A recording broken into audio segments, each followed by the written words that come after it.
Challenges کا مقابلہ کر سکتے ہیں تو سب سے پہلی چیز دیندار بنو. اللہ اکبر.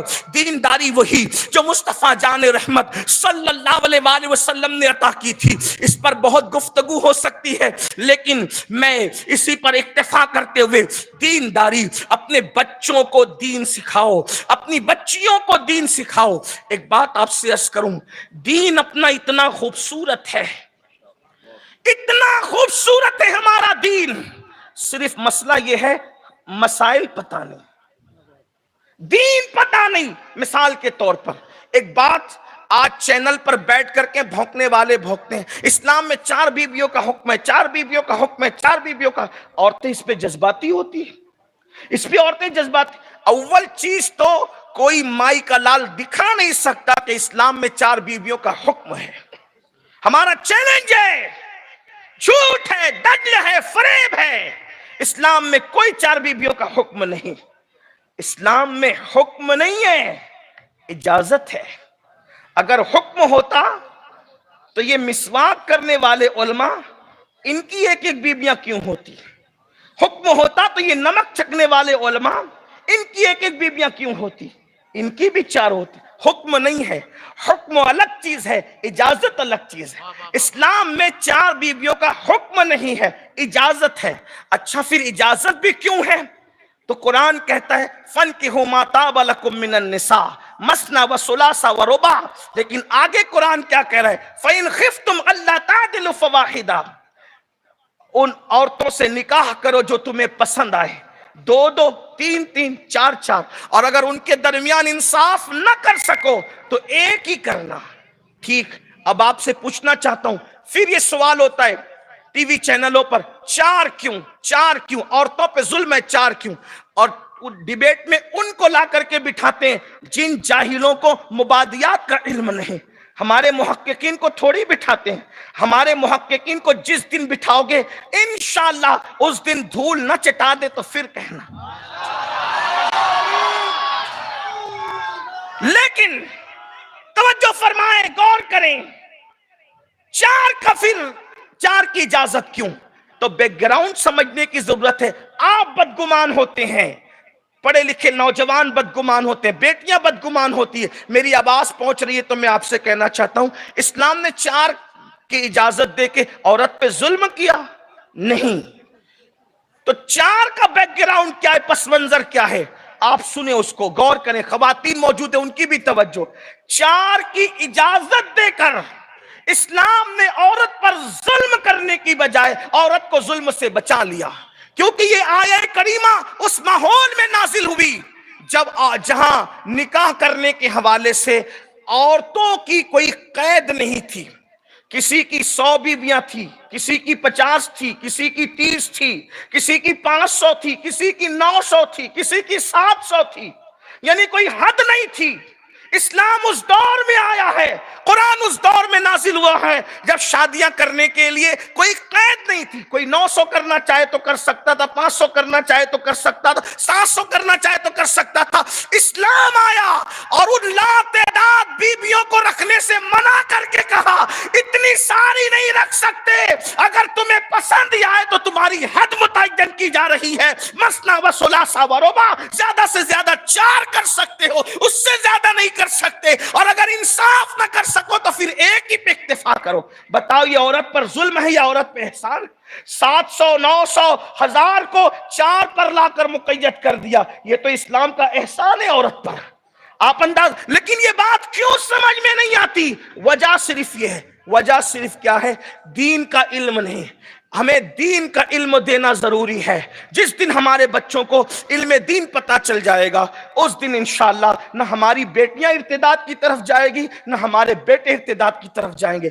دینداری ضروری ہے, علم دین ضروری ہے. اور یاد رکھنا, علم دین کے بغیر اللہ اور رسول کی معرفت نصیب نہیں ہو سکتی. آج ہم اپنے بچوں کو ڈاکٹر, انجینئر, ٹیچر سب کچھ بنا رہے ہیں. بناؤ, اچھی بات ہے, ہم منع نہیں کرتے. لیکن آپ سے ایک بات کہنا چاہتا ہوں, مجھے بتائیے نا آپ کہ ڈاکٹر بناؤ اچھی بات ہے, ٹیچر بناؤ, انجینئر بناؤ, وکیل بناؤ, سب کچھ بناؤ, مگر ڈاکٹر بنانا فرض نہیں ہے مسلمان پر, وکیل بنانا فرض نہیں ہے, انجینئر بنانا فرض نہیں ہے. البتہ اپنے بچوں کو مسلمان بنانا فرض ہے. پہلے ہم اپنے بچوں کو مسلمان، ہم اس پہ نعرہ لگاتے، غریب نواز نے 90 لاکھ کو کلمہ پڑھا، غریب نواز تو 90 لاکھ کو مسلمان بناتے ہیں، تو اپنے بیٹے کو مسلمان نہ بنا سکا، تو اپنی بیٹی کو مسلمان نہ بنا سکا؟ بتائیے تو صحیح، ہم نے اپنے بچوں کے کاروبار کو سیٹ کرنے کے لیے کتنی محنت کی، لیکن کاروبار سیٹ ہوگا تو اس کی دنیا سنور جائے گی، لیکن اگر اس کو دین نہیں پتا تو کیا اس کی آخرت ہم بگاڑ نہیں رہے؟ تو پہلی چیز فتنہ ارتداد کے مقابلے کے لیے دینداری اپنے اندر پیدا، کم سے کم ہمارے ہر بچی اور بچی کو اتنا علم ہونا چاہیے۔ امام اہل سنت نے فتاوی رضویہ شریف میں فرض علوم کی جو فہرست گنوائی ہے، اتنا علم ہر مسلمان کو ہونا چاہیے، اتنا علم ضروری ہے نکاح کے بارے میں، طلاق کے بارے میں، خرید و فروخت کے بارے میں، اس لیے کہ حسن اسلام بہت ہے۔ اور یاد رکھنا، علم دین ہمارے بچوں کو فرق کا، امتیاز کرنے کا شعور عطا کرے گا۔ میں آپ کے سامنے ایک آرٹیکل کا ایک اقتباس بطور مفہوم پیش کرتا ہوں، اس کو سمجھنے کی کوشش کریں۔ ایک شخص تھا، بہت بڑا سنار تھا، وہ انتقال کر گیا اچانک، ایک بیوی اور ایک بیٹا چھوڑ گیا، بیوہ تھی اور اس کا یتیم۔ اس کا سگا بھائی بھی اتنا ہی بڑا سنار تھا، ایک ہار گھر میں موجود تھا۔ تو بیوہ نے اپنے بیٹے سے کہا، یہ ہار تیرے ابا چھوڑ گئے بہت قیمتی ہے، ایک کام کر، تیرے چچا کو لے کر جا، اور چچا کو لے جانے کے بعد دے دینا، کہنا بڑا قیمتی ہے، اگر چچا قیمت دے کر کے خرید لیں تو انشاءاللہ ہم ایک نئی دکان بنا لیں گے اور پھر ہماری زندگی بہت پرکیف ہوگی، بڑی اچھی ہوگی، بڑی حسین و جمیل ہوگی۔ وہ ننھا سا جو ابھی جوانی کی طرف بڑھ رہا تھا، وہ بچہ چچا کے پاس گیا، چچا میرے ابا بہت قیمتی ہار چھوڑ کے گئے تھے، اس کی قیمت کیا ہے؟ چچا نے وہ ہار دے کے کہا، بیٹا یہ ہے بڑا قیمتی، آج اس کو نہیں بیچنا۔ کیوں بیچ رہے ہو؟ چچا حالات اچھے نہیں ہیں۔ اچھا، میرے یہاں نوکری پر آ جاؤ، میں تمہیں اچھی تنخواہ دوں گا اور تمہیں اچھا سنار بناؤں گا، ابھی تمہیں تجربہ نہیں ہے، دکان کھول کے کیا کر لوگے؟ ایک کام کرو بیٹا، میرے یہاں رہو، سیکھو، ہنر سیکھ لو، جب بڑے ہو جاؤ گے اس ہار کی قیمت اچھی آئے گی، ہم تمہارے لیے دکان بنا دیں گے، ابھی یہاں رہو، کام کرو۔ کام کرتا رہا، جوان ہوتا رہا، جوان ہو گیا۔ ایک دن چچا نے بھتیجے سے کہا، بیٹا وہ ہار جو چند سال پہلے لائے تھے، وہ ہار بڑا قیمتی تھا، ذرا لے آؤ، اس کو بیچ دیتے ہیں۔ تو بھتیجے نے کہا، چچا چھوڑیے اس ہار کو۔ کہا نہیں بیٹا لاؤ، بڑا قیمتی تھا نا۔ کہا چچا چھوڑ دو اس ہار کا قصہ۔ کہا کیوں؟ کہا چچا وہ ہار نقلی ہے۔ کہا بیٹا مجھے اسی دن کا انتظار تھا، اسی دن کا انتظار تھا۔ کہا کیوں؟ کہا بیٹا اگر اس دن میں کہہ دیتا کہ یہ ہار نقلی ہے تو تیرے پاس ہار کو پرکھنے کا ایجوکیشن نہیں تھا، اس دن تو کہتا چچا مجھ پہ ظلم کر رہا ہے، میری یتیمی کا ناجائز فائدہ اٹھا رہا ہے، ہماری غربت کا ناجائز فائدہ اٹھا رہا ہے۔ تو میں نے ہار کے بارے میں کچھ نہیں کہا، میں نے صرف تجھے ہنر دے دیا تاکہ تو اچھے برے میں، اصلی اور نقلی میں فرق کر سکے۔ خدا کی عزت کی قسم، دنیا میں بے شمار مذاہب ہیں، بے شمار مسالک ہیں، اگر اس میں فرق کرنے کا ہم اپنے بچوں کو شعور دے دیں گے انشاءاللہ تو ہم سے زیادہ ہمارے بچے اس میں تفریق کرنے لگیں گے، فرق کرنے لگیں گے۔ ضرورت ہے کہ ہم ان کو شعور عطا کریں۔ آج ہمارے بچوں کو شعور نہیں ہے، انہیں کھانے کا شعور نہیں ہے، انہیں بات کرنے کا شعور نہیں ہے، انہیں اٹھنے بیٹھنے کا شعور نہیں ہے، تو وہ مسلک میں کیا فرق کر سکیں گے؟ وہ مذہب میں کیا فرق کر سکیں گے؟